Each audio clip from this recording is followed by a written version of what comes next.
ഈശോയിൽ എത്രയും പ്രിയപ്പെട്ടവരെ, ഇന്ന് ഇതൊരു പ്രാർത്ഥനാ വീഡിയോ അല്ല കേട്ടോ.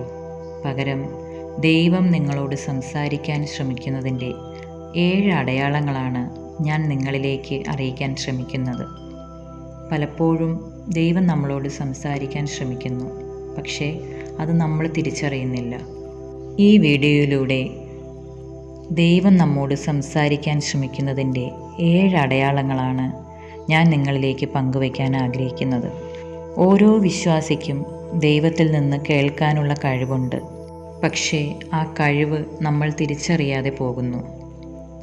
ചില പ്രത്യേകതരം ദർശനങ്ങൾ, ആന്തരിക വചനം, പ്രവചന വചനം, അവൻ്റെ സൃഷ്ടി, ചില പ്രാർത്ഥനകൾ എന്നിവയിലൂടെ ഈശോ നമ്മോട് സംസാരിക്കുന്നു.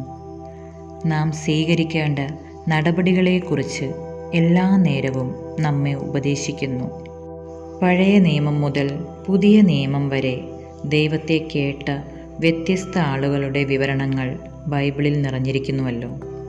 ദൈവം പലതവണ നിങ്ങളോട് സംസാരിക്കുന്നുണ്ടാവാം, പക്ഷേ നിങ്ങളത് അറിയുകയോ ശ്രദ്ധിക്കുകയോ കേൾക്കുകയോ ചെയ്യുന്നില്ല. ദൈവം ആദ്യമായി ശമൂവേൽ പ്രവാചകനോട് സംസാരിക്കാൻ പോകുമ്പോൾ ദൈവം അവനെ വിളിക്കുന്നത് അവൻ കേട്ടു, പക്ഷേ അത് ദൈവമാണെന്ന് അവൻ അറിഞ്ഞിരുന്നില്ല.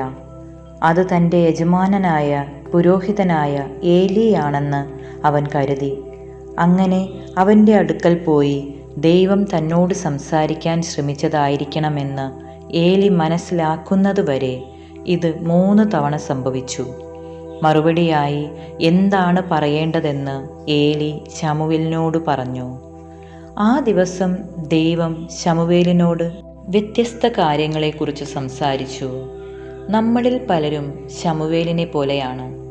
ദൈവം നമ്മളെ വിളിച്ച് നമ്മളോട് പലതവണ സംസാരിക്കുന്നു, പക്ഷേ അത് ദൈവമാണെന്ന് നമ്മൾക്ക് തിരിച്ചറിവില്ല. അത് മറ്റൊരാളാണെന്ന് നാം അനുമാനിക്കുന്നു. ഭാവിയിലേക്ക് നമ്മെ ഒരുക്കാനോ എന്തെങ്കിലും മുന്നറിയിപ്പ് നൽകാനോ ദൈവം ആഗ്രഹിക്കുന്ന സമയങ്ങളുണ്ട്, പക്ഷേ നമ്മൾ അവനെ ശ്രദ്ധിക്കാത്തതിനാൽ നമുക്കതിൻ്റെ ഒരു ധാരണയുമില്ല. അവൻ്റെ ശബ്ദം ശ്രദ്ധിക്കാൻ കഴിയുന്ന തരത്തിൽ ദൈവം നമ്മോട് സംസാരിക്കുന്നതിൻ്റെ 7 അടയാളങ്ങൾ ഇവയാണ്. ആദ്യത്തേത്, ഉറക്കക്കുറവ്. നിങ്ങൾക്ക് ഉറക്കക്കുറവ് അനുഭവപ്പെടുക, അല്ലെങ്കിൽ അർദ്ധരാത്രിയിൽ കാരണമില്ലാതെ ഉണരുന്ന അവസ്ഥ.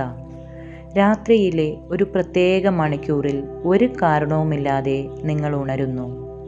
ഈ അവസ്ഥയിൽ ദീർഘനേരം ഉറങ്ങാൻ നിങ്ങൾക്ക് ബുദ്ധിമുട്ട് അനുഭവപ്പെടുന്നുണ്ടെങ്കിൽ, ഒരു പ്രത്യേക സമയത്ത് ഒരു കാരണവുമില്ലാതെ നിങ്ങൾ ഉണരുകയാണെങ്കിൽ ദൈവം നിങ്ങളോട് സംസാരിക്കാൻ ശ്രമിക്കുന്നു എന്നതിൻ്റെ ശാരീരിക സൂചനയാണ് ഇത്.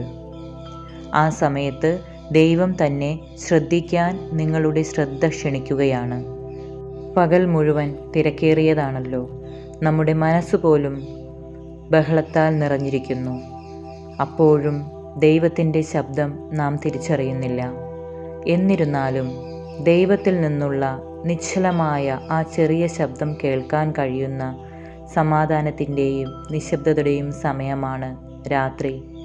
നിങ്ങൾ ഉറക്കവുമായി ബുദ്ധിമുട്ടുമ്പോൾ, അല്ലെങ്കിൽ അർദ്ധരാത്രി ഉണരുമ്പോൾ, അത് പ്രാർത്ഥനയ്ക്കുള്ള ഒരു ആഹ്വാനമായിരിക്കാം.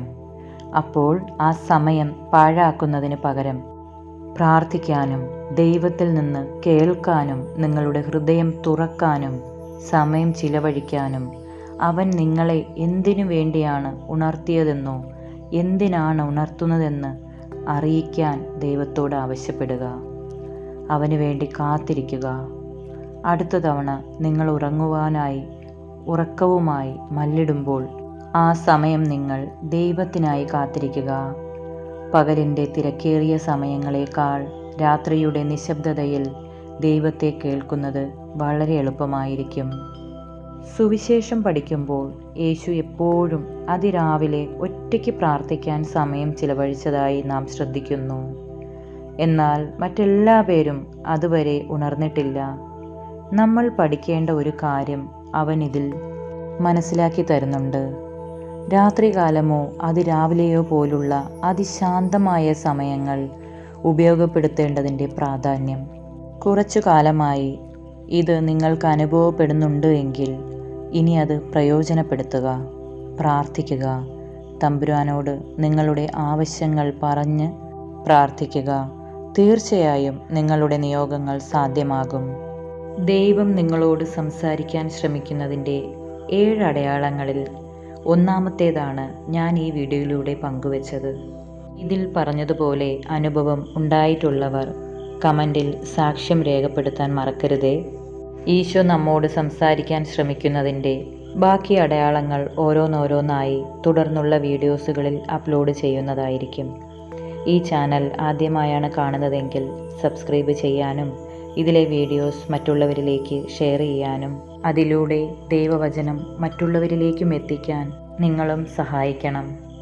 എല്ലാവർക്കും വളരെ നല്ലൊരു ദിവസം ആശംസിക്കുന്നു. ആമേൻ.